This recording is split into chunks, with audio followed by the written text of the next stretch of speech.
Hi everybody, welcome to the Todd and Erin Daily Stream. Of course, Erin is not here, still at the Women's Conference of Chocolate Villa, and she's been giving me phone calls. I'm so excited about this, and she is going to actually let you see a lot of what was going on and what her experience was coming up next week. But right now, let's just roll the other video. What do you do with a darn zucchini? That's the question everyone's asking. Here's these got out of control. These are a little big, but let me share with you this. You see that? That came off of one plant the size of a small Buick. All right, so for some reason, the deer hate me, and they came and ate all my tomato plants, so I gave up on my garden.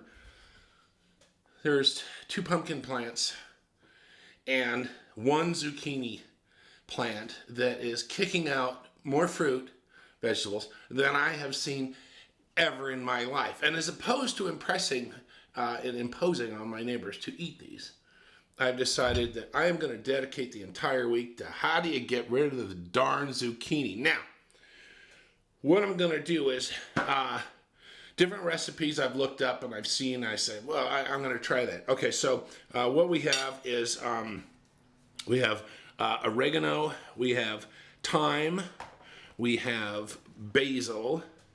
I'm going to put a little more basil in. And what we're going to do is basically we're going to coat the zucchini, put it in the oven at 350 degrees, and see what happens. Shall we? All right, so first of all, I'm going to mix this stuff up. Smaller zucchini obviously are better, but I think all of us have cooked a zucchini that's over 2 feet long and boated it out. We'll be doing that later this week. All right, so ingredients basically mixed. All right, so all we want to do with this is trim the ends off. Let's cut this one in half as well, shall we? Let's do that. And then let's cut this down the center, and then let's cut it again in a quarter. Okay. That noise tells me my oven is up to temperature at 350 degrees. All right, so this is going to be a bigger one, but so there are our zooks, and what I decided to do is they said drizzle olive oil, but I think these are going to need to be coated a little better than that. So what we're going to do is we're going to coat it in olive oil, and then we're going to put that and put it on a tray. Now I'm going to do a bunch of these really quick. So I'm going to do this right here. Okay. So Parmesan cheese, main part of this. This is in there. I don't think I mentioned that, did I? Parmesan cheese. So everything is there to disguise the flavor of the zucchini. So pressing it down, getting it covered. Okay, so I'll give you that idea. And so that's what you're going to end up with. Now we're going to put them at 350, and then we're going to take them out after about 12 minutes when they're tender, and we're going to put them under the broiler for about 2 to 3 minutes to make them crispy, and then we're going to find out, can we get rid of the darn zucchini? How do you get rid of the darn zucchini, especially if your wife doesn't like zucchini? Well, this is my latest experiment. Came out of the oven, 350 for about 12 minutes. They're a little bigger than they should be.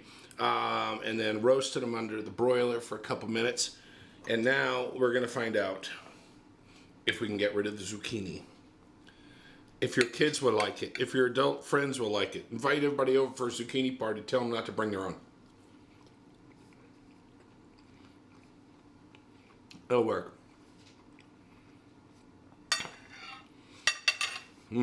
That'll work. That, my friends, a plate full of that, a platter full of that, a bucket full of, a wheelbarrow full of that at a dinner, that will get rid of zucchini. Got more recipes coming up this week. Please, lock your cars so people don't put zucchinis in them. It's just a matter of safety. All right, we'll talk to you later. You know, last night it was 51 degrees. Let's recap if you're not in Utah. 3 days ago it was 98 degrees, and then it was 95, and then it was 91, and then today it's going to be 61. And that's the way Utah works. Like 2 days ago, I was walking into the supermarket and I looked over and they had a big pile of real pumpkins. And you were like, that's ridiculous. And then today I went early this morning, I was like, well, that's not a bad idea. A pumpkin would be nice. Because now you're into the dual closet thing, the winter wardrobe, the summer, it's like Hawaiian shirt, flannel. And today definitely is a flannel kind of day. All right, so what I wanted to talk to you about today, really quick, is the Women of Worth. And it's an organization, and I'm going to read this because I want to make sure. It's a proclamation and spotlight, celebrates each woman's achievement after rebuilding their lives after domestic violence, forced polygamy, substance abuse, and life-threatening illness. This is a great support network for women who are making the change, who are coming back, who are fighting their way. And it is so important. Do you know Kechi from Nigeria, America's Got Talent? Do you remember? So she was one of 2 survivors in an airline crash in 2005. Severely burned, but she survived. Hundreds of surgeries to help her out. She went on America's Got Talent. Simon went berserk with her and just hit the button. She went in the finals. She is going to be there, and this is coming up on September 9th, and November 9th, and they have a silent auction and all this stuff, different things, but you can meet her, and some of you could even get a meet and greet with her and support this great organization. It's WOW.org. Women of Worth, and it's worth checking out. Go to their website. Even if you can't attend on November 9th, go to their website and check out the information that is available for you or possibly someone you know. It's a great organization. What would you do? This is a new segment of the show. I'm going to give you a situation, and I want you to go down below and give me your thoughts of what you would do. Okay, so there's this woman in Ohio, married and with kids. Her husband, and they're really vague about this, her husband does something illegal, and he's never been in trouble before, and they gave him a plea deal. They said, we're going to do this, and evidently he was guilty of this, evidently. I'm not sure. But he said that you could get 20 years, or we'll give you a year in prison. So, not being easy, who would be like, prison, yay! No, he was very uncomfortable with prison. Everyone would be uncomfortable with prison. So he said, you know what, I'm going to take the plea deal. And then they talked about the prison, which was like 20 minutes away, 20 miles. And he heard horrible things about it, did some research. And so he instead decided to go to one that was 350 miles away. It says 350 miles away versus 20.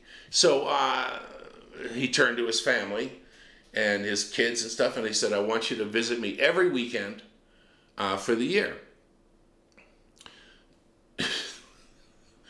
The wife thought to herself, that's every weekend, that's 700 miles, and was questioning that. As opposed to, and I don't know how long visitation is. I can't imagine it's more than 3 hours or 2 hours. I can't imagine that. So here's the dilemma. What would you do? So your husband is away for a year. He says, I want to see you every weekend. It's 350 miles, 7 hours of driving with the kids in the car. What would you do? What would she do? Should she go? Should she do every other weekend? I want to know what you want. Go ahead and put it underneath the show because I'm really interested in this. Because I was thinking about myself and, Erin's been in jail so many times. No, she hasn't. I'm kidding. So do that, okay? So what would you do in this situation, or what advice would you give? Anyway, You guys have a great day. Stay warm today. It's going to be chilly and rainy here in Salt Lake City. And we will see you tomorrow on the Todd and Erin Daily Stream. I'm trying to think of what if I would visit her. I would make it a hellish experience. But I... And when I got there, I just take a nap. And then get back in the car. We'd eat a lot of McDonald's. Okay, I want to hear your answers. We'll see you tomorrow.